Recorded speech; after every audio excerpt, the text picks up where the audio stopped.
Assalamualaikum warahmatullahi wabarakatuh. Sampurasun. Selamat sore pemirsa dan hadirin.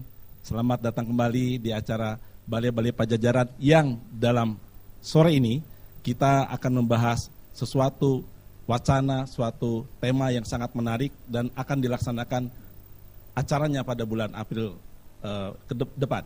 Dan acara hari ini khusus membahas tentang reaktualisasi spirit dari Konferensi Asia Afrika. Seperti apa peringatan 60 tahun Konferensi Asia Afrika mendatang. Sore ini telah hadir bersama kita yaitu Bapak Freddy Tulung. Selamat sore, Pak. Selamat sore Kang Dadang, selamat sore hadirin, selamat sore para wisatawan sekalian. Bapak Freddy ini adalah Dirjen IKP Kementerian Kominfo yang sekaligus juga sebagai panitia pusat peringatan Konferensi Asia Afrika. Di sebelah kiri beliau telah hadir juga, kalau orang Bandung sudah banyak yang kenal, yaitu Kang Islaminur Pempasa. Assalamualaikum warahmatullahi wabarakatuh. Selamat sore teman-teman mahasiswa dan Bapak Ibu dosen serta pemirsa. Kang Islaminur ini adalah pemimpin redaksi dari Pikiran Rakyat.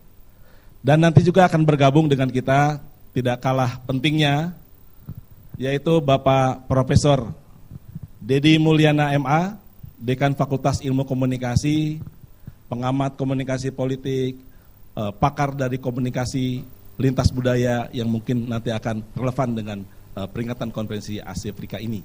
Kemudian juga hadir juga Bapak Kadis Infokom Provinsi Jawa Barat, Bapak Dr. Dudi. Selamat datang Pak Dudi. Kemudian juga ini tokoh muda sebetulnya, ini luar biasa ini, Bapak Yuliandre Darwis, Ketua Ikatan Sarjana Komunikasi Indonesia Pusat. Ibu Mei juga dari Kementerian, aplaus buat beliau. Baiklah, pemirsa dan hadirin, Konferensi Asia Afrika telah dilaksanakan 60 tahun yang lalu. Telah menghasilkan Dasar Sila Bandung dan di luar itu tentu ada spirit dari peringatan itu yang mudah-mudahan masih aktual pada saat ini dan mungkin akan datang. Oleh karena itu kita akan bahas tentang reaktualisasi spirit dari Konferensi Asia Afrika pada hari ini. Dan untuk pertama kali kita akan minta coba dari Bapak Freddy Tulung. Pak Freddy, ini peringatan ke-60 Pak ya. Kenapa sih Pak harus diperingati? Apa pentingnya dan bagaimana aktualisasinya pada saat ini? Dan sekaligus juga kami minta apa sih sebetulnya tema besar dari konferensi peringatan konferensi pada saat ini? Silakan Pak Freddy. Ya, terima kasih. Di konteksnya sebenarnya ya, kalau kita langsung masuk ke tahun 60-nya, kenapa kita bahas kenapa Konferensi Asia Afrika pada tahun 1955 ini sudah kita adakan sebagai inisiatif Indonesia sebagai negara yang pada waktu itu relatif baru merdeka. Konteksnya pada waktu itu bahwa kolonialisasi dalam bentuk penjajahan pada waktu itu masih sangat intens dilakukan oleh negara-negara yang pada waktu itu menjadi negara-negara superpower. Nah, jangan dilupakan juga konflik antar kelompok di dalam masyarakat yang belum atau baru merdeka pada tahun-tahun itu juga masih cukup menonjol tajam, sehingga dengan mudah kita sama-sama dulu mengenal pelajaran di SD ada kata divide et impera misalnya ya, bagaimana dengan mudahnya bangsa-bangsa baru merdeka ini dipecah belah oleh para negara penjajah kolonial dalam rangka mempertahankan masa penjajahan mereka. Nah, sekalipun kita menyadari bahwa PBB pada waktu itu juga sudah hadir tetapi belum sanggup untuk memecahkan masalah tersebut secara baik dan secara komprehensif. Nah, dengan gambaran seperti itu, Indonesia pada waktu itu bersama-sama beberapa negara lain, antara lain Myanmar, India, Pakistan, Sri Lanka, saling mendukung untuk kemudian menyelenggarakan satu konferensi Asia Afrika yang mencoba mempersatukan kekuatan negara-negara yang relatif baru merdeka ini untuk menghadapi negara-negara yang relatif sudah established, terutama negara-negara yang pada waktu itu masuk kategori negara imperialis. Nah, apa yang dibahas pada tahun 55 yang kemudian nanti kita tarik menjadi reaktualisasinya terhadap masa kini. Intinya pada waktu itu di era kemerdekaan yang relatif masih baru tersebut, negara-negara Asia, Afrika kemudian mencoba membahas dari konsep yang mengedepankan pertama perdamaian, kedua keamanan wilayah, dan juga yang tidak kalah pentingnya adalah kerjasama ekonomi antar wilayah yang mencoba menjalin kesatuan antara negara-negara yang baru merdeka tersebut. Nah, kita sama-sama ketahui bahwa tahun 50-an, awal 60-an muncul dua kekuatan dunia baru, yaitu yang pertama yang kita kenal dengan Blok Timur yang disebut dengan Pakta Warsawa dan Blok Barat yang diketuai oleh NATO. Nah, ini sebenarnya tadinya ada pemikiran bahwa KAA ini dapat menjadi alternatif sebagai sebuah kekuatan baru yang menggalang kekuatan negara-negara developing countries yang kemudian nanti beberapa tahun kemudian kita kenal dengan istilah non-alignment atau gerakan negara-negara non-blok. Nah, masing-masing blok pada waktu itu mencoba menarik perhatian dan kita kenal dengan istilah perang dingin. Nah, sekarang mari kita lihat di dalam konteks aktualisasinya pada masa kini. Apakah terjadi perubahan? Jawabnya ya dan tidak. Berubah di dalam konteks bentuk imperialismenya barangkali berubah. Tidak di dalam penguasaan fisik dalam bentuk keamanan, superpower dan lain sebagainya. Tetapi pengaruh kekuatan superpower dalam artian keekonomian, dalam artian pengaruh sosial budaya dan lain sebagainya kita lihat masih sampai saat ini terasa. Kemiskinan masih menjadi gejala dunia yang cukup mengedepan. Nah, oleh karena itu barangkali kalau berbicara apakah masih relevan memperingati semangat konferensi Asia Afrika, dia menjadi satu hal yang sangat relevan karena kemudian mencoba menerapkan nilai-nilai yang kemudian dikenal dengan istilah Dasar-Sila Bandung. Dilahirkan justru di kota ini. Oleh karena itu kita bersama-sama ingin kembali mencoba melihat bagaimana relevansi Dasar-Sila Bandung yang mencerminkan komitmen dalam bertoleransi, hidup damai satu dengan yang lain di dalam negara-negara yang relatif bertetangga dan hidup rukun sesamanya. Ini saya kira spirit dasarnya. Ya, waktu itu banyak negara yang hadir ya Pak Freddy, tentu dengan orientasi masalah politik lebih kental pada saat itu. Sekarang tadi Pak Freddy mengatakan nuansa yang lain ya, misalnya ekonomi dan segala macamnya itu menjadi titik penting yang lainnya sekarang. Tapi pada saat kita mengundang kepada negara-negara yang katakanlah negara-negara sekarang lebih pada developing countries atau mungkin juga ada negara-negara lain, pada saat mereka diundang oleh panitia, oleh kita untuk mengikuti kembali peringatan konferensi Asia Afrika ini, bagaimana reaksi atau tanggapan dari negara-negara yang bersangkutan? Ya, kalau boleh flashback sedikit, pada tahun 1955 konferensi Asia Afrika diadakan antara tanggal 18 sampai 24 April tahun 1955 bertempat di Gedung Merdeka Asia Afrika. Nah, pada waktu itu hanya diikuti oleh 29 negara ya, yang mewakili pada waktu itu ya, itu sudah mewakili mayoritas penduduk dunia. Ya. Cukup banyak negara-negara untuk kategori ini dan inti tujuannya pada waktu itu mempromosikan kerjasama ekonomi dan kebudayaan Asia Afrika dan yang tidak kalah pentingnya melawan kolonialisme negara-negara imperialis yang pada waktu itu masih hadir.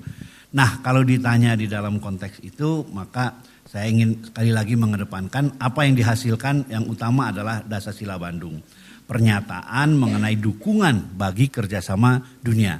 Ini yang paling penting yang ingin kita kedepankan dan ini kemudian melalui perjalanan sejarah menjadi inspirasi bagi terbentuknya gerakan non-blok tahun 1961.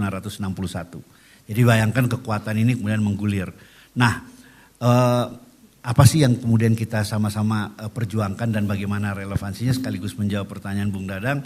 Maka semangat Bandung yang pada waktu itu kita kedepankan adalah antara lain yang kita sebut dengan non-aligned, autonomous and independent, cooperation not protection, kemudian self-determination, peaceful coexistence, and high regards to culture. Jadi konteks kerjasama lebih mendekatkan pada pendekatan budaya, egalitarian dan sustainable. Ini antara lain beberapa nilai-nilai dasar yang kemudian kita sepakati. Nah, jangan lupa sebelum peringatan tahun yang ke-60, kita pernah memperingati kira-kira 10 tahun yang lalu, tahun 2005. Yang ke-50. Ya, yang ke-50 dan pada waktu itu dihasilkan suatu kelembagaan dari yang namanya KAA ini dikenal dengan sebuah lembaga yang disebut dengan New Asian African Strategic Partnership, NAASP pada tahun 2005.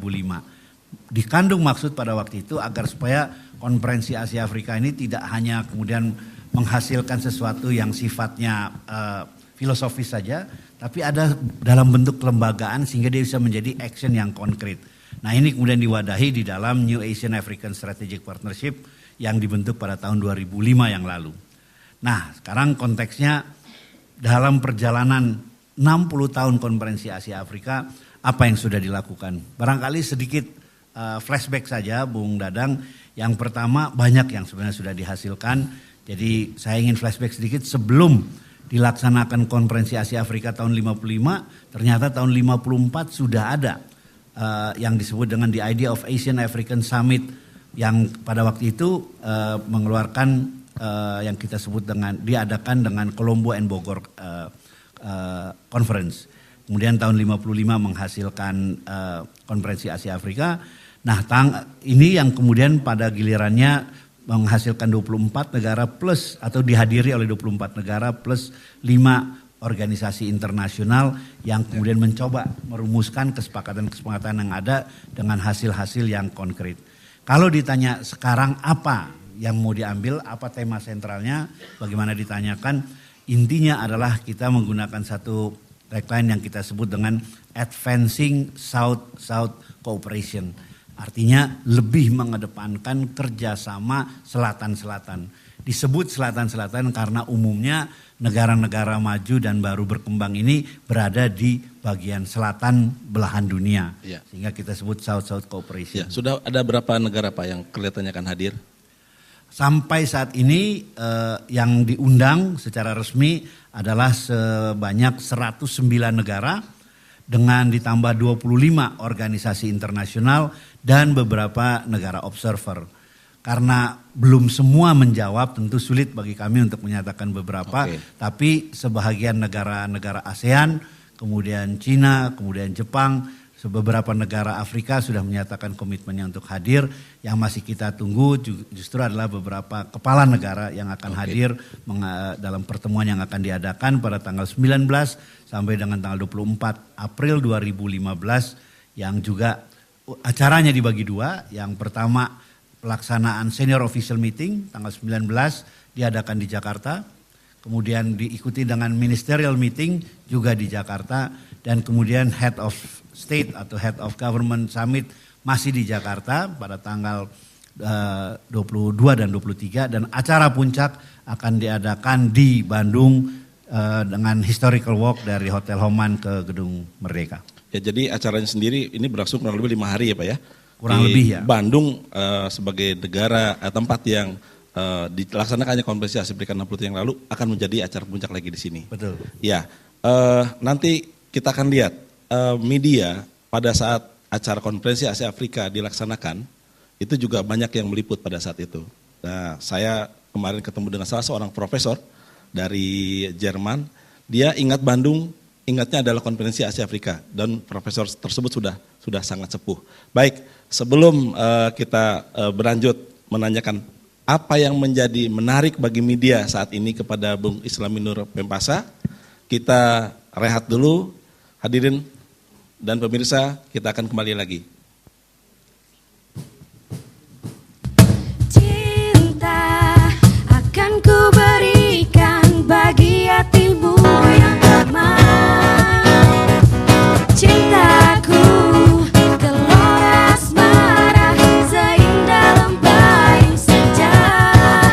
Oh, tiada ada yang kuasa melebihi indahnya.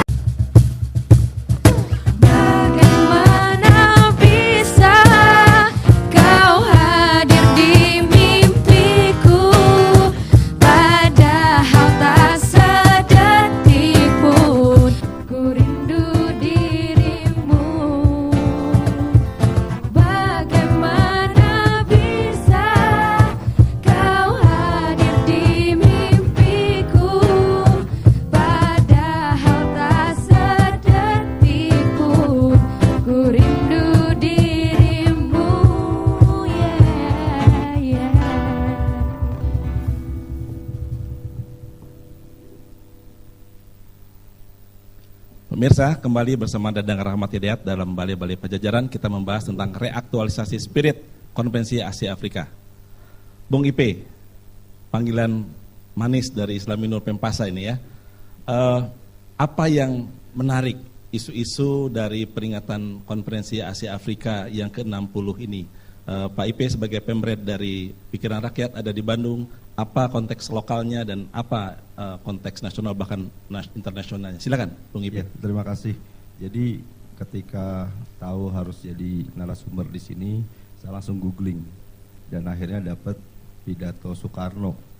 Nah, salah satu di paragraf awal presiden pertama kita itu bilang bahwa sangat penting bagi kita, bagi negara Asia Afrika itu secara independen, secara merdeka menentukan apa dan siapa diri kita gitu. Nah, kaitan ini di pidato tersebut juga secara langsung terkait dengan bagaimana informasinya dikelola gitu. Jadi bagaimana kita menentukan diri kita juga itu tadi di tengah tarik menarik dua kubu, pasti kedua kubu itu juga secara pengaruh juga ingin menanamkan pengaruhnya gitu. Nah, Soekarno jelas di situ menyebutkan bahwa kita harus merdeka. Kalau tadi kata Prof. Dedi, merdeka secara ekonomi, merdeka secara budaya, dan merdeka secara informasi. Jadi bagi masyarakat, bagi media-media yang ada di Asia Afrika, justru disinilah peran pentingnya.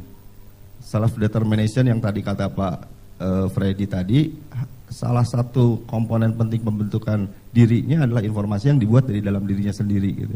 Jadi sangat penting informasi-informasi melalui media-media lokal misalnya menjadi bagian dari pembentukan determinasi diri, pembentukan dari secara sosial adalah kemerdekaan bangsa di Asia Afrika ini. Jadi ini juga momentum reaktualisasi. Kalau dulu cuma ada dua kubu, kubu timur, blok barat dan blok timur yang berebut negara Asia Afrika. Nah, dari perspektif komunikasi sekarang kubunya banyak. Percayalah bahwa kita sekarang ditarik-tarik kemana-mana gitu ya. Bukan bahwa satu kubu itu mungkin mutlak benar, tapi kalau di jurnalisme kan di media teori demokrasinya menyebutkan bahwa masyarakat hanya akan menjadi pintar jika dia dikasih alternatif. Itu kenapa ada istilah cover all side, lebih dari sekedar cover both side gitu. Karena mungkin kalau A dan B aja berkelahi, kalau kita cuma wawancara A dan B mungkin ada perspektif lain yang akan melengkapi masyarakat untuk bisa merdeka, menentukan dirinya sendiri. Nah, isu informasi malah jadi menarik ya untuk media. Baik, kami ingin juga tanya kepada Prof. Dedi Mulyani nih kelihatan. Pak Dedi, bagaimana sebaiknya hubungan atau komunikasi, tadi Pak Freddy mengatakan sekarang cenderung kepada cooperation selatan dengan selatan ya, South and South. Apa yang harus dilakukan oleh negara-negara selatan-selatan yang sebagian besar adalah negara-negara berkembang berhadapan dengan dominasi dari negara-negara maju. Silakan Prof. Dedi.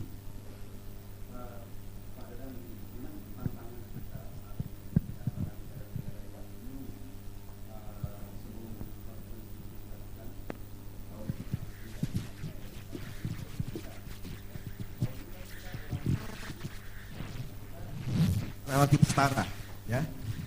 Kepentingan kita yang utama adalah kita ingin dari kaum penjajah.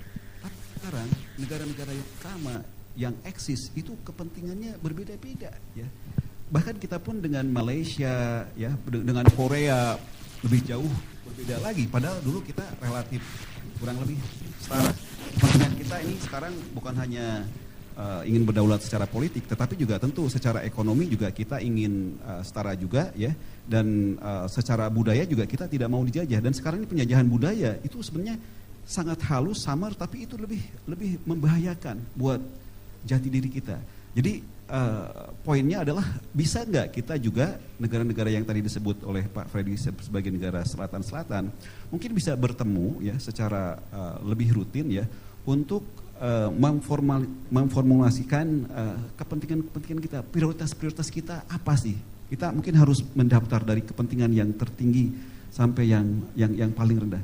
Buat Indonesia khususnya menurut saya, sekarang ini tampaknya kedaulatan budaya itu yang paling penting. Tanpa kedaulatan budaya, saya kira kita juga tidak mungkin maju secara ekonomi dan juga maju secara politik. Nah, Karena itu sekali lagi itu merupakan prioritas. Mungkin harus dimulai dari tokoh-tokoh kita sendiri ya. Bagaimana kita bisa merumuskan semacam strategi kebudayaan. Mungkin harus ada semacam Dewan Kebudayaan Nasional atau komisi apa ya yang secara sungguh-sungguh ya bisa menciptakan suatu panduan apa sih sebetulnya tujuan kita dan bagaimana identitas kita. Saya sekarang juga bingung ya kalau ditanya bagaimana sih orang Indonesia itu karakteristiknya dibandingkan dengan orang Jerman, orang Amerika, orang Jepang ya. Rasanya sih tidak jelas. Terlalu banyak nilai-nilai yang saya kira tidak jelas. Centang perenang terakhir misalnya tahayul yang dikatakan oleh Muhtar Lubis lebih dari 30 tahun yang lalu sebagai salah satu karakteristik orang Indonesia, sekarang juga ya tampaknya masih kita anut. Makanya batu akik itu kan sampai menarik itu ya batu akik laku, itu ya. Ramai itu karena tahayulnya itu lebih tinggi. Bagaimana kita mau maju kalau kita masih menganut sifat seperti ini gitu. Jadi menurut saya itu yang paling penting. Baik, penting nih kedaulatan budaya. Tadi ada kedaulatan informasi. Bung Yuliandre, ada kedaulatan informasi, ada kedaulatan budaya. Bung Yuliandre ini sebagai ketua ISKI, Ikatan Sarjana Komunikasi, juga praktisi bidang ekonomi ini. Kira-kira bagaimana memadukan kepentingan kedaulatan informasi, kedaulatan budaya, mungkin kaitan dengan kepentingan ekonomi Indonesia misalnya, atau negara-negara selatan-selatan dalam konteks konferensi Asia, peringatan konferensi Asia Afrika pada saat ini. Silakan, Bung Andre. Ya, terima kasih Pak Dadang. Pertama yang menjadi sebuah bangsa itu menjadi besar adalah karena muncul sebuah identitas yang jelas. Bangsa ini sudah rindu dengan sebuah semangat identitas itu. Tahun 55 melihatkan Indonesia berdiri dengan negara-negara besarnya. Kita tahu bahwa kiblat itu sudah masuk kepada Asia. Raksasa ekonomi nomor 1 dunia itu bukan Amerika lagi, sekarang adalah China. Nah ini dilihatkan begitu dahsyatnya spirit ekonomi yang dimunculkan. Nah bagaimana bicara tentang kedaulatan? Banyak fase-fase yang belum terjawab. Tadi Pak Freddy Tudung sudah menjelaskan bagaimana semangat dari sejarahnya. Kalau saya melihat bagaimana contohnya Indonesia kaya dengan sebuah literatur infrastruktur komunikasi yang begitu canggih. Kalau baratnya itu sudah gazanahnya antar batas lah yang nama dunia maya dan sebagainya. Tingkat ekonomi begitu meningkat dalam sebuah teknologi informasi. Tetapi apa yang terjadi? Kita hanya sebagai bangsa yang follower selama ini. Bangsa yang mungkin tanpa sadar kalau dalam tanda kutip, kalau YouTube itu bisa menghasilkan keuntungan bersih belanja iklan untuk Indonesia itu hampir 1 triliun rupiah. Besar juga ya. Hampir 1 triliun rupiah tanpa membayar teks pajak kepada negara ini. Ini adalah sebuah fenomena kedaulatan komunikasi yang perlu kita jawab bersama. Artinya apa? Dengan ada reaktualisasi spirit konferensi Asia Afrika ini membangkit, mencitrakan kembali diri kita, mendirikan kita sejajar dengan bangsa-bangsa yang berpikir mempunyai identitas baru. Nah, ini yang harus kita bicarakan, semangat ini harus kita tuangkan bahwa kita jangan sekedar hanya bangsa follower, hanya mengikuti dengan sebuah isu-isu perkembangan ini dan tidak pernah melakukan sebuah inovasi-inovasi kreatif khususnya generasi muda. Ini yang harus kita mungkin tangkap dari semangat reaktualisasi spirit konferensi Asia Afrika ini, Pak Dadang. Baik, menarik. Tambahan, tadi bukan hanya kedaulatan informasi, tapi diperluas kedaulatan komunikasi. Itu tagline-nya ISKI, saya ingat saya. Ya, baik. Di sini hadir juga Pak Dudi, Kadis Infokom Jawa Barat. Pak, ini kan diselenggarakan di Jawa Barat, khususnya di Kota Bandung. Kalau dulu banyak masyarakat berduyun-duyun ingin melihat para pemimpin negara yang hadir pada saat itu. Tentu saat ini juga sepertinya seperti itu. Tapi apa sebetulnya kemanfaatan yang bisa didapatkan oleh pemerintah daerah maupun masyarakat daerah yang kebetulan ketempatan lagi peringatan konferensi Asia Afrika ini? Silakan Pak Dudi. Terima kasih Pak Dadang atas kesempatannya. Nah jadi dari nilai spiritnya Pak, spirit konferensi Asia Afrika ini sampai kapanpun menurut saya ini nggak akan luntur Pak, nggak akan tetap konteksnya tetap berguna gitu Pak. Jadi tinggal mungkin zamannya sudah berubah karena zaman sekarang itu zaman yang dipengaruhi teknologi informasi, persaingan yang luar biasa. Nah persaingan ini menuntut kita daya saing. Nah spirit konferensi Asia Afrika sendiri mungkin ada nilai-nilai tentang kebersamaan, terus kepemimpinan orang-orang muda dan perdamaian dan sebagainya. Nah ini tetap juga harus diterapkan juga dalam situasi persaingan yang saat ini kita alami. Nah oleh sebab itu penduduk masyarakat Bandung, masyarakat Jawa Barat juga melihat peringatan ini tidak hanya sekedar untuk bernostalgia. Yang paling penting juga menanamkan kepada masyarakat kita bahwa saat ini kita menghadapi persaingan yang sangat luar biasa. Nah, itu butuh kerjasama di antara kita, di antara masyarakat, dan spirit itu tentu harus kita gunakan juga dalam situasi kekinian. Terima kasih. Ya, yang pasti juga di luar spirit tadi, dengan adanya konferensi Asia Afrika yang ke-60 ini peringatannya, Bandung dipercantik Pak ya, jalan-jalan menjadi lebih baik ya Pak ya. Ya, jadi dampaknya juga tidak hanya penataan kota, kita juga berharap bahwa itu menumbuhkan multiplier effect untuk sosial, budaya, ekonomi, dan juga yang paling penting adalah silaturahim, Mbak. Silaturahim di antara masyarakat kita dengan adanya kedatangan dari tamu-tamu dari luar negeri terutama. Sampai sejauh ini persiapannya sudah sampai mana Pak? Sudah siapkah pemerintah daerah khususnya untuk menerima tamu yang kalau kita datangin sendiri susah barangkali Pak? Ada peringatan ini menjadi penting karena banyak yang datang ke Bandung atau ke Jawa Barat? Ya, momen ini juga tentunya momen untuk penataan lingkungan kita, kota kita, supaya lebih baik lagi. Insya Allah Pak, barangkali karena ini juga kota Bandung yang punya, yang lebih kompeten untuk menyiapkan segala sesuatunya. Kemarin juga Pak Dirjen juga hadir langsung Pak untuk melihat kesiapan dari Kota Bandung di Balai Kota bersama dengan Kepala Staf Kepresidenan Pak Menko juga ada, Menkominfo, ada Sesnek juga, ada beberapa menteri yang hadir untuk melihat persiapan langsung di Kota Bandung Pak. Baik Pak Freddy, kalau peringatan Konferensi Asia Afrika tahun 55 itu menghasilkan Dasar-Sila Bandung. Kemudian peringatan yang ke-50 menghasilkan Spirit Bandung. Kira-kira apa yang akan dihasilkan dari peringatan Konferensi Asia Afrika yang ke-60 ini? Sudah adakah yang dibicarakan sebelumnya? Terima kasih Bung Dadang. Jadi pada intinya sekarang Kementerian Luar Negeri melalui Perwakilan Tinggi Indonesia di PBB di New York sedang menggodok bersama-sama perwakilan dari negara-negara yang akan hadir menyangkut masalah agenda. Nanti rencananya kita akan mengeluarkan 3 dokumen. Yang pertama dikenal dengan istilah Bandung Message. Nah, Bandung Message ini diharapkan berisikan konten-konten yang mengarah kepada peningkatan solidaritas politik, kerjasama ekonomi, dan hubungan sosial budaya antara sesama negara-negara Asia dan Afrika. Concern yang disampaikan oleh Prof. Dedi tadi misalnya, ini sudah dicakup di dalam yang kita sebut dengan Bandung Message untuk kemudian lebih meningkatkan hubungan sosial budaya antara negara-negara di Afrika dengan negara-negara di Asia. Kemudian yang kedua yang barangkali juga penting, ini sebagai follow up dari kesepakatan tematik yang diangkat pada peringatan tahun 2005 yang lalu dalam peringatan 50 tahun, yaitu waktu itu yang kita sebut dengan Reinvigorating the New Asian African Strategic Partnership atau review terhadap dokumen NAASP dengan mendorong kerjasama di 8 fokus area. Yang pertama yang saya kira sekarang ini sedang hangat dibicarakan adalah counterterrorism. Kemudian yang kedua transnational organized crime.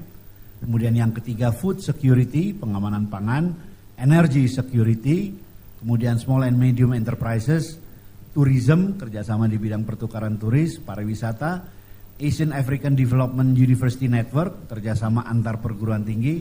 Moga-moga mungkin UNPAD bisa menjadi salah satu simpul utama. Kemudian gender equality, dan yang terakhir women empowerment. Ini adalah isu-isu yang akan sangat melekat.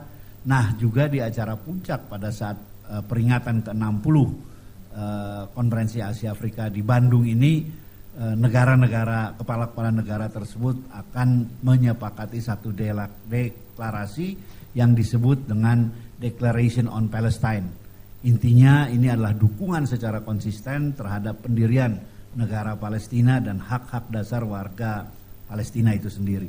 Ini saya kira 3 dokumen penting yang nanti akan menjadi output yang akan dihasilkan dari peringatan konferensi Asia Afrika ke-60. Ketiga deklarasi ini, mulai dari Bandung Message, kemudian Declaration of Reinvigorating the New Asian Africa Strategic Partnership ya Pak ya, termasuk Declaration of Palestine ini pembahasannya dilakukan tentu sebelum tanggal 24 April ya Pak ya. Itu kira-kira melibatkan setingkat apa kalau di pemerintahan? Tentu bukan presidennya atau kepala negaranya ya? Jadi sebenarnya peringatannya itu sendiri tanggal 24, tetapi pertemuannya sudah dimulai dari tanggal 19 April di Jakarta Convention Hall, diawali pada tanggal 19 dengan pertemuan pada level, kalau di Indonesia disebut eselon 1 ya. Kami menyebutnya Senior Official Meeting, SOM. Kemudian hasil rekomendasi dari SOM akan ditetapkan melalui kesepakatan menlu dari negara-negara yang hadir, disebut dengan Ministerial Meeting, dan itu dilaksanakan pada tanggal 20 April juga di Jakarta Convention Hall, dan tanggal 22 dan 23 April akan dilaksanakan yang namanya Head of State atau Head of Government Summit juga di Jakarta Convention Hall. Baru dari sana pada Jumat subuh rombongan akan berangkat ke Bandung, dan peringatan acara puncak akan dilakukan pada hari Jumat tanggal 24 April jam 9, diawali dengan historical walk dari Hotel Homan menuju ke arah Gedung Merdeka. Baik, sebelum nanti ke Pak Islami Nur tentang bagaimana respon dari masyarakat dan media merekam itu, kita jeda dulu sebentar. But maybe all I need, and darkness she is all I see. Come and raise your bones with me. I'm driving slow on Sunday morning.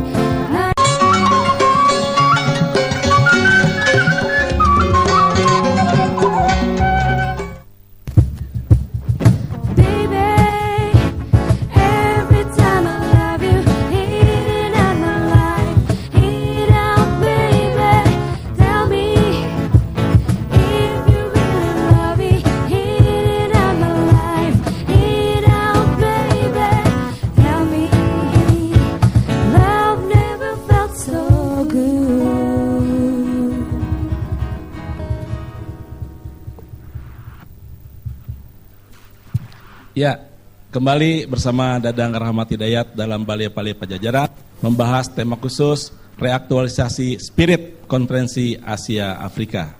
Kita akan teruskan ke Bung Islami Nur Pempasa. Kalau di Bandung, saya pikir tidak hanya di Bandung, di banyak tempat sedang demam batu akik tadi, kata Prof. Dedi. Nah, konferensi Asia Afrika ini di mata media sudah mulai demam nggak? Sudah banyak masyarakat yang tahu nggak bagaimana reaksi mereka? Jangan-jangan tidak tahu. Tapi yang pasti saya dengar adalah beberapa masyarakat mengatakan akan datang Kim Jong-un. Apakah itu yang direkam oleh media khususnya dari Pikiran Rakyat? Silahkan Bung Ipe. Ya, betul. Betul sekali bahwa ketika mencari angle yang ramai, tentu saja mencari juga tokoh-tokoh kontroversial. Jadi memang kehadiran Presiden Korea Utara selalu ditanyakan, bahkan sama Kemlu, sama Kominfo gitu, karena itu bagian sisi menarik gitu ya. Tapi juga tentu saja banyak sisi-sisi bagaimana kemudian media meliput, menyebarkan nilai-nilai yang dibangun di situ gitu. Jadi kalau acaranya di Bandung, misalnya waktu tahun pertama itu, bagaimana mungkin negara-negara yang di Afrika juga bisa kemudian memberikan diri. Tentu saja itu ada peran media. Kalau acaranya di Gedung Merdeka dan daerah steril, ya kita juga berharap spirit itu tertular pada masyarakat, antara lain juga lewat media. Jadi alhamdulillah media ada perhatian bahkan kepada media-media regional di Bandung dari Kominfo untuk menjadi media partner. Dalam arti ketika Bandung yang bikin pestanya, jangan sampai masyarakatnya tertinggal gitu dari segi minimal, dari segi informasi.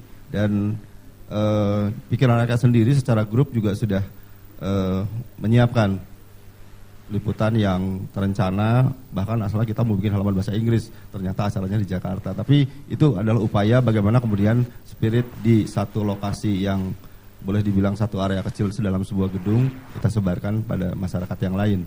Mudah-mudahan pada saatnya jadi demam. Sejauh ini sih yang baru terasa adalah kita dapat trotoar yang bagus di seputaran Udah pasti ya, Merdeka. trotoar bagus. Granit lagi ya? Granit lagi. Jadi manfaatnya minimal sudah terasa dari segi infrastruktur yang dibangun untuk menghadapi acara Asia Afrika ini. Tapi media menurut Anda juga partisipasinya sudah optimal belum dalam rangka meramaikan, menggibiarkan konferensi Asia Afrika pada saat ini? Ya, sejauh ini sih dalam tahap persiapan teman-teman media juga sudah mulai merencanakan gitu untuk menghadapi 24 April tersebut gitu. Jadi partisipasinya kalau pada saat event saya yakin cukup besar karena juga ada jurnalis dari luar negeri, tadi ngobrol sama Pak Freddy bahkan sudah ribuan.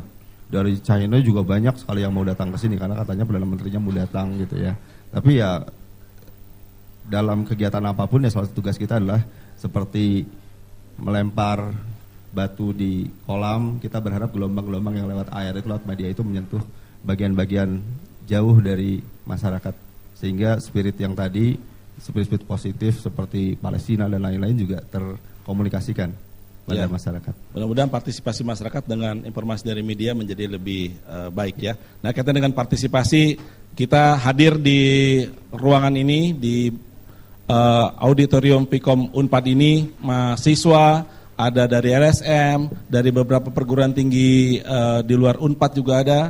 Kita akan berikan kesempatan untuk menyampaikan pandangannya atau mungkin pertanyaannya.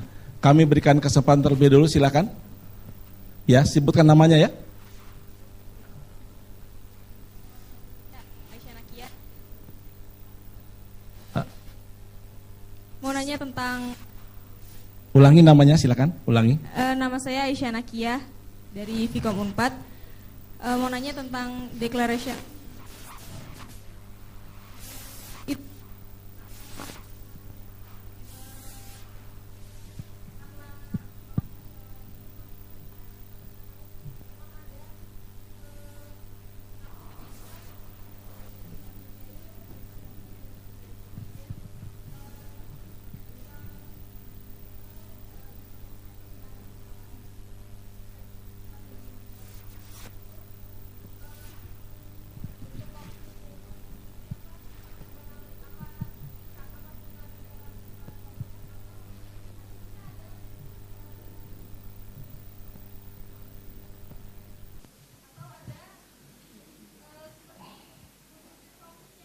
Oke, kita sudah tangkap ya pertanyaannya ya. Pertanyaan adalah apa bentuk konkret dari konferensi Asia Afrika yang peringatan konferensi Afrika ke-60 ini? Betul ya? Baik, mau langsung dijawab atau kita ke yang lain dulu ya, bisa minta izin. Silakan yang kedua.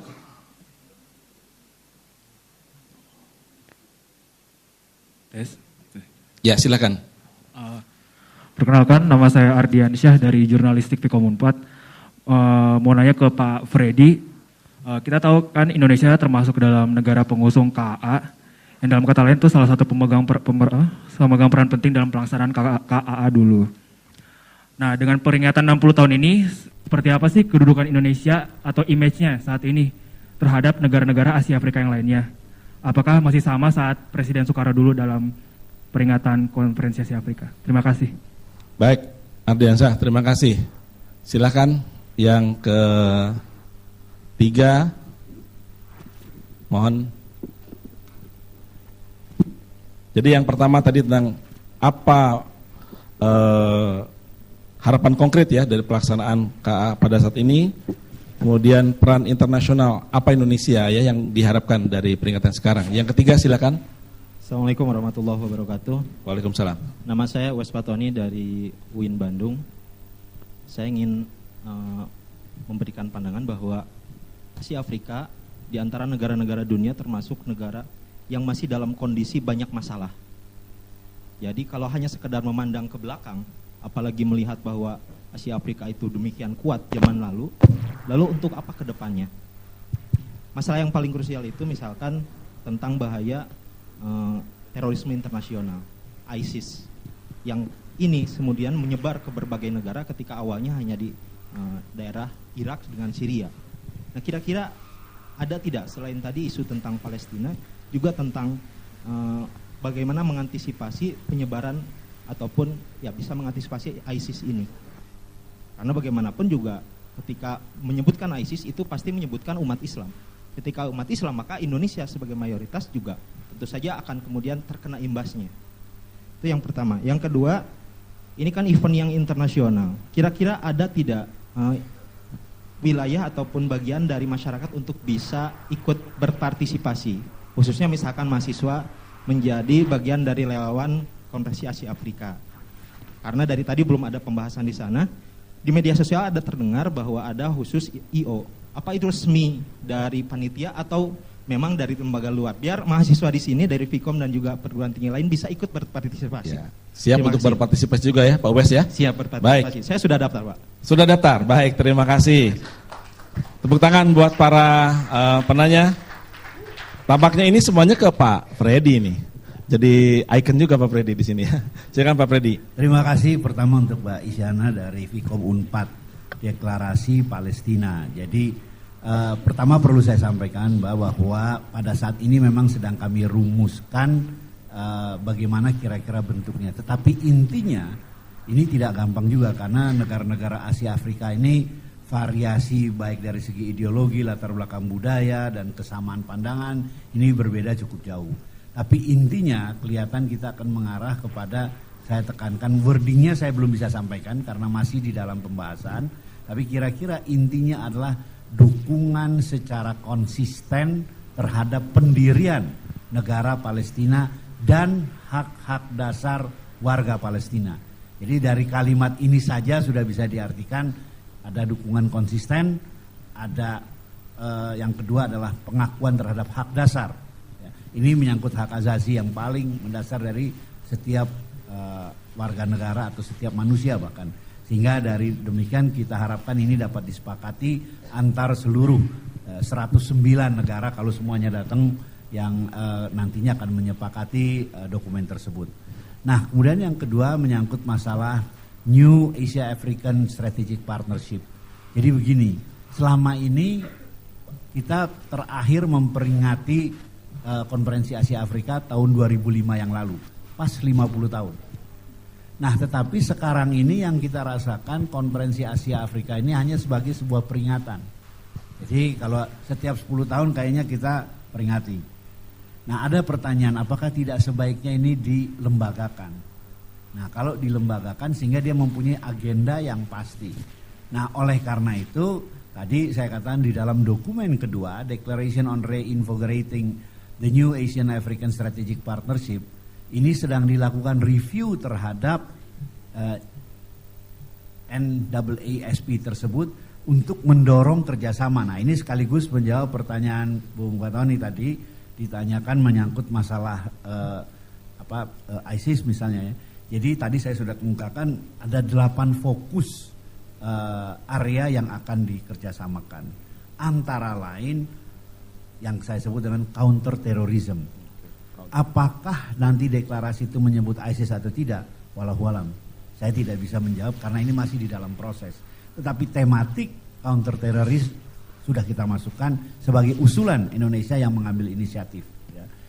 Di samping itu juga kita berbicara masalah transnational organized crime, terutama di bidang narkoba misalnya, yang kemudian kita melihat ada gejala Indonesia sekarang ini masuk pada wilayah yang kita sebut sudah menjadi pasar, sudah menjadi tujuan akhir, bukan lagi area yang sekedar dilewati. Itu sebabnya kemudian pemerintah mengambil sikap keras dengan menjatuhkan hukuman mati. Karena kita sudah masuk ke dalam wilayah yang kita sebut darurat narkoba. 50 orang mati setiap hari di Indonesia karena korban daripada narkoba. Ini tidak main-main. Dan itu 80% didominasi oleh generasi muda kita. Jadi kalau pertanyaannya apakah ini akan dimasukkan ya. Tetapi karena ini masih dalam proses, tentu wordingnya belum bisa saya sampaikan di sini. Ya. Kemudian juga yang ditanyakan oleh Bung Ardiansyah menyangkut Konferensi Asia Afrika ini seperti apa kedudukan Indonesia di mata dunia. Ini justru merupakan salah satu inisiatif yang diambil oleh pemerintahan Jokowi untuk menunjukkan eksistensi Indonesia di dalam konstelasi pergaulan internasional. Mengangkat posisi Indonesia sebagai salah satu inspirator sekaligus salah satu inisiator kerjasama selatan-selatan mengimbangi kerjasama-kerjasama regional yang sekarang ini mengedepan, yang kemudian didasarkan pada kekuatan-kekuatan ekonomi tertentu. Nah, oleh karena itu diharapkan dengan kekuatan ini kita bisa meningkatkan bargain position kita menghadapi globalisasi, menghadapi pasar dunia dalam konteks hubungan kita dengan negara-negara, terutama negara-negara yang economically jauh lebih kuat daripada kita sekarang di tengah-tengah arus globalisasi tadi. Nah, kemudian pertanyaan terakhir saya kira masih dari Bung Fathani yang barangkali penting adalah di mana masyarakat bisa berpartisipasi. Saya kira satu hal yang paling menarik ya, bahwa konferensi Asia Afrika ini bukan hanya menjadi agenda elit. Ada dua kegiatan. Satu, kegiatan yang dikoordinasikan langsung oleh Pak Wali Kota. Pak Wali dalam rapat kita kemarin dengan Pak Wali Kota menyiapkan 30 mata acara yang semuanya melibatkan masyarakat. Sehingga peringatan ke-60 konferensi Asia Afrika ini akan dijadikan pesta rakyat oleh Pak Wali yang didukung penuh oleh instansi pemerintahan pusat. Kami pun berperan serta dalam rangka mendorong itu. Saya lupa kegiatan karena ada 30, tapi ada antara lain akan ada karnival, bahkan mengundang negara-negara lainnya, negara-negara Asia yang berminat dan sudah cukup banyak yang menyatakan minatnya untuk ikut berpartisipasi di dalam karnaval budaya ya, yang nanti akan memenuhi jalan-jalan di Bandung sini. Kemudian juga ada pemecahan rekor angklung, 20.000 pengguna angklung yang katanya akan dilakukan, dan semua ini difasilitasi oleh pemerintahan kota Bandung dalam hal ini dan lain sebagainya. Jadi saya kira ini adalah salah satu bentuk unik yang nanti bukan hanya menjadi agenda elit di Jakarta ataupun di Bandung, tapi juga melibatkan kegiatan masyarakat pada tataran lapisan masyarakat yang manapun. Dengan catatan satu lagi yang tidak kalah pentingnya, ini kalau saya tidak salah Bandung sudah akan memulai kegiatan-kegiatannya, dimulai bahkan H-5 sampai dengan H+5. Jadi bisa dibayangkan kalau kami hanya nanti pada acara puncak tanggal 24 April, tapi pemerintah kota sudah seminggu sebelumnya sudah memulai dan kemudian melanjutkan juga seminggu setelahnya. Saya kira itu yang bisa kami sampaikan. Bung IP, kalau tahun 1955 ada bentuk konkret sebagai dugaan kita, pada saat itu kan kita sedang konfrontasi ya, ada berkaitan dengan masalah Irian Barat pada saat itu, seolah-olah ada mengatakan ini juga bagian untuk menarik dukungan politik kepada Indonesia pada saat konfrontasi pada saat itu. Nah sekarang ini ada isu yang cukup menarik juga nih, selatan-selatan ya Pak Freddy ya, Brazil ini kan salah satu negara selatan-selatan yang diundang juga Pak Freddy kan, menurut ya observer, menurut Pak IP, walaupun sebagai observer diundang, hadir enggak dalam konferensi Asia Afrika? Bagaimana sudut pandang media ini? Ya, ini isu yang seksi ya, selain ya seksi sekali itu makan. Juga Brasil gitu ya. Sejauh ini sih kelihatannya dari yang ada, bahkan harusnya konfirmasinya pada Pak Freddy ini, udah ada jawaban belum dari sana?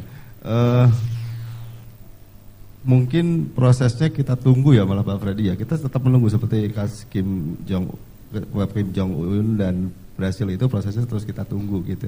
Karena itu istilahnya kalau media kan judulnya menarik tapi dalamnya kita mengantar sesuatu yang lebih besar, yang lebih ada nilainya gitu. Tapi tetap perlu ada angle-angle yang menarik. Nah, Brasil ini juga termasuk yang juga kita tunggu. Kurang lebih bagaimana, apakah dia hadir atau tidak terkait dengan isu eksekusi ya Pak ya. Nah, kita terus menunggu perkembangannya sebetulnya dari segi media, karena itu salah satu kabar yang menarik dari konflik yang tengah berlangsung sekarang, yang dubesnya pulang dan lain-lain begitu. Ya, barangkali Prof Dedi mau bisa menambahkan, tidak hanya Brazil kan, Prof Dedi, ada Australia juga, mungkin diundang juga sebagai observer juga di situ, atau sebagai peserta Australia, Pak Freddy? Diundang juga ya, ada Australia, ada Nigeria. Menurut analisis Prof Dedi nih, kira-kira akan hadir nggak? Kalau hadir seperti apa? Sudut pandang komunikasi politiknya seperti apa? Silakan Prof Dedi.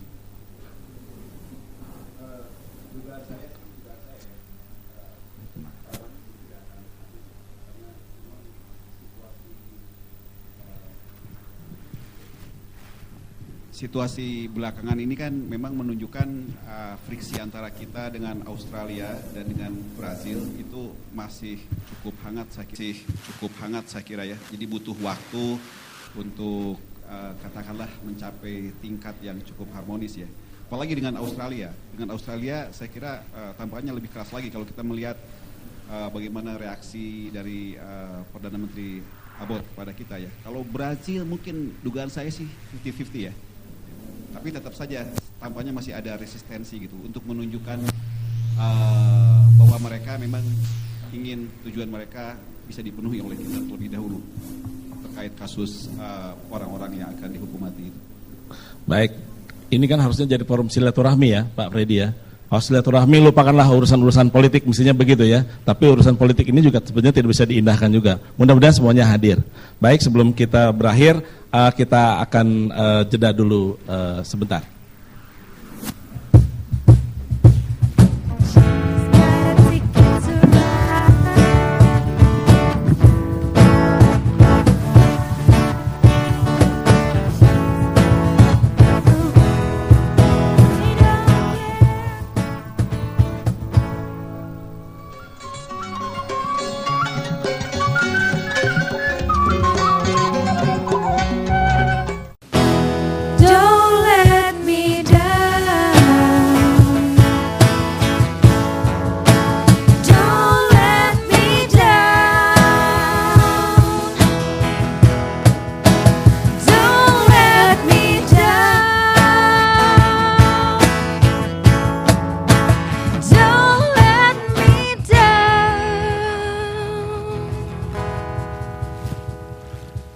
Baik, bertemu kembali dengan Dadang Rahmat Hidayat dalam acara Bali-Bali Pajajaran. Kita membahas reaktualisasi spirit dari konferensi Asia Afrika. Pak Freddy, sebelum nanti kita closing statement, tadi ada yang menarik Pak, bahwa apapun acaranya tidak menjadi agenda elit, gitu kan? Tapi menjadi agenda bangsa, bahkan kepentingan yang penting adalah bagaimana mendapatkan keuntungan secara nasional, gitu kan Pak ya? Bagaimana sebetulnya strategi ini bisa dijalankan secara diplomatis, walaupun Bapak bukan dari Kementerian Luar Negeri, tapi kira-kira apa dampak politis yang betul-betul diharapkan dari konferensi Asia Afrika pada kali ini? Saya kira ada dua hal yang paling penting menjawab pertanyaan Pak Danang. Jadi dalam konteks ini,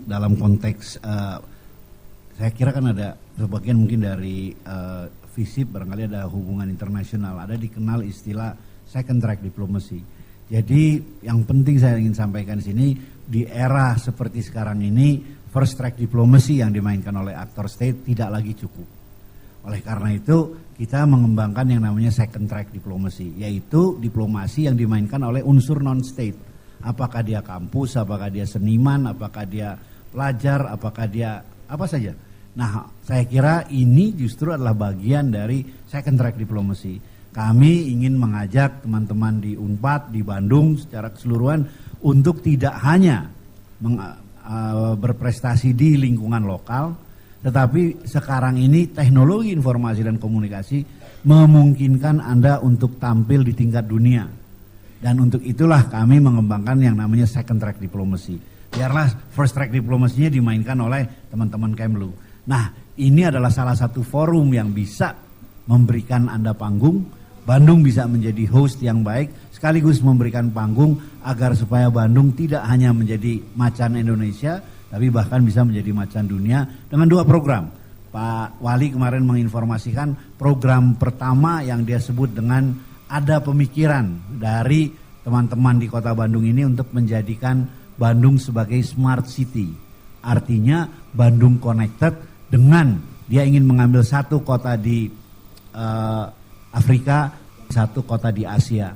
Kalau saya tidak salah tangkap, nanti bisa dicek ke Pemkotnya, kota di Asia yang akan diambil sebagai partner city-nya, sebagai sister city-nya, kemungkinan besar adalah kota Gaza yang sekarang ada di wilayah Palestina. Saya kira menarik. Dan ini bukan konteks hubungan negara-negara ya, bukan G2G, government to government relationship, tapi P2P, bukan private tapi people to people relationship. Nah, disinilah saya kira saya ingin menghimbau kalau ini bisa menjadi satu kenyataan. Saya mengharapkan teman-teman, adik-adik saya dari kalangan perguruan tinggi, mahasiswa pada khususnya dapat menjadi aktor utama di dalam menjalin hubungan bidang budaya yang tadi disebutkan oleh Pak Prof. Dedi tadi sebagai bagian dari ketahanan masyarakat, bukan hanya untuk kepentingan domestik, tapi di dalam konteks hubungan internasional. Bung IP, terakhir nih, agenda setting atau framing apa kira-kira yang sudah disiapkan? Kalau sudah disiapkan, kalau tidak kira-kira apa yang paling menarik untuk dibuat framing atau agenda setting bagi media dalam konteks konferensi Afrika pada saat ini? Ya, sebetulnya yang pertama adalah kita ingin berusaha juga yakin bahwa peringatan 60 tahun ini tidak sekedar nostalgia, itu yang pertama. Harus ada manfaatnya, mau konkret maupun politik gitu.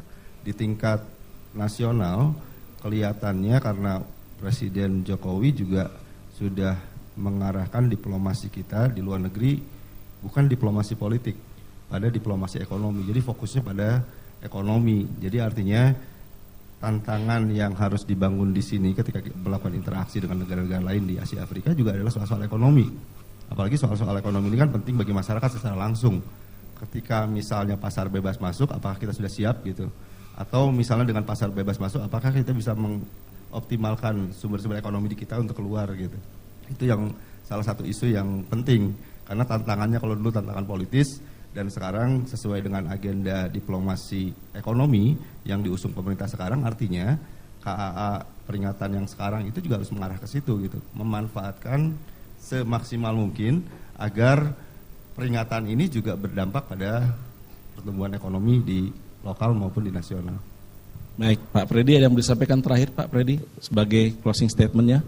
Ya, sebagai closing statement, kalau kita kenal pada tahun 1955 dikenal dengan istilah Let a New Asia and a New African be born melalui Dasar-Sila Bandung, maka pada tahun 2005 yang lalu pada peringatan ke-50 kita mengenal istilah Reinvigorating the Bandung Spirit, Working Towards a New Asian African Strategic Partnership. Maka tahun 2015 ini kita datang dengan satu istilah, satu tagline yang kita kenal dengan istilah Advancing South-South Cooperation. Marilah kita sama-sama sebagai anak bangsa berperan serta secara aktif untuk memperkuat kerjasama Selatan-Selatan ini melalui kompetensi kita masing-masing untuk mengokohkan posisi Indonesia atau posisi developing countries di dalam percaturan perkembangan dunia. Terima kasih. Baik, tidak terasa waktu kita sudah sampai di akhir. Walaupun Anda sudah aplaus, saya masih kurang puas. Aplaus dulu untuk semua narasumber di sini. Terima kasih Pak Freddy, Pak Islaminur Pempasa, Pak Dedi, Pak Dudi, Pak Yulena Darwis, dan semua hadirin yang ada di sini. Pemirsa dan hadirin, peringatan konferensi Asia Afrika yang ke-60 tentu tidak hanya sekedar nostalgia, tidak hanya sekedar seremoni. Acara yang bernuansa internasional ini, apapun itu, harus mempunyai nilai dan kepentingan dan kemanfaatan yang sebesar-besarnya bagi bangsa dan negara Indonesia. Dan masyarakat mudah-mudahan juga bisa berpartisipasi seoptimal mungkin dalam peringatan konferensi Asia Afrika kali ini. Saya Dadang Rahmat Hidayat. Mudah-mudahan kita ketemu lagi dalam acara Balai-Balai Pajajaran berikutnya. Terima kasih. Assalamualaikum warahmatullahi wabarakatuh.